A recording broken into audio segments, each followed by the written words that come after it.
բյուջետային մեր գործերը լավ են, հարգելի գործընկերներ, ես ուզում եմ ասել, որ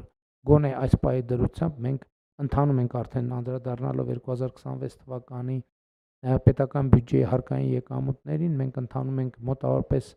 30 միլիարդ դրամի, ես մի քիչ 10 պակաս եմ ասում, որ լավ, որ տենց բացահայտեցիք, 10 պահել էի, որ ասենք ինչ որ ասենք ինչ որ մի բանի համար պետք է 40 միլիարդ դրամի երակատարման ծրագրով ենք առաջ գնում եւ մենք մեր ընկալումն այն է, որ այս մակարդակը առնվազն կպահպանվի, որովհետեւ տնտեսությունը ակտիվ է եւ ուզում եմ նաեւ կանխատեսել, որ տնտեսությունը կակտիվանա նաեւ առաջիկայում, մասնավորապես մեծ իրադարձություն եմ համարում Նիդերլանդների թագավորությունում վարդերի շուկայի հասանելիությունը հայաստանյան արտադրողների համար, որովհետև այն ծաղկի արտադրողները, որոնք հասանելիություն ունեն Նիդերլանդների թագավորության շուկային, հասանելիություն ունեն ամբողջ աշխարհին։ Մենք ընդամենը 1.5 ամիս առաջ Ֆանտան գյուղում հերթական ջերմոցի բացման արարողության ժամանակ քննարկում ենք, թե ինչ քայլեր կարող ենք ձեռնարկել, որպեսզի Նիդերլանդների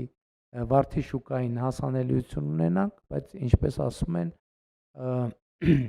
շաբաթը ուրբաթից շուտ եկավ, հարգելի գործընկերներ, եւ մենք հիմա հասանելիություն ունենք ոչ միայն Նիդերլանդների վարդի շուկային, այլև մենք փաստացի ունենք հստակ քաղաքական հանձնառություն, որ Հայաստանի Հանրապետությունից գյուղմթերքը Եվրոպական միություն կարտահանվի առանց մաքսատուրքի եւ առաջիկայում սա կդառնա իրողություն, սա նշանակում է, որ մեր գյուղատնտեսության եկամտաբերությունը կաճի։ Իհարկե որակի որոշակի նաեւ փաթեթավորման եւ այլն նորություններ եւ նորամուծություններ կլինեն, բայց դա նաեւ կանխատեսված է մեզ համար, որովհետեւ մենք նաեւ պլանավորել ենք գյուղատնտեսական լոգիստիկ կենտրոնների ստեղծում, որտեղ նաև ապրանքների տեսակավորման մասին կարող է խոսք գնալ եւ այդպես շարունակ։ Իհարկե առաջիկա մեզ ակտիվ աշխատանք է սպասում նաև Եվրասիական տնտեսական միությունում եւ մենք այդ աշխատանքը կկատարենք բայց միևնույն ժամանակ մենք այս ընթացքում տեղի ունեցող գործընթացները կուսումնասիրենք եւ Եվրոպական միության հետ արդեն ունենք պայմանավորվածություն, որ արագ արձագանք կլինի 50 միլիոն եվրոյի աջակցության ձևով եւ մենք այդ գումարները կօգտագործենք այն դեպքերի համար,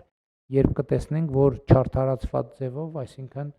արտահանման խոչընդոտներ են ստեղծվել, բայց իհարկե մեր քաղաքականությունը շարունակելու է անկախ ամեն ինչից, մեր քաղաքականությունը շարունակելու է մնալ արտահանման շուկաների դիվերսիֆիկացում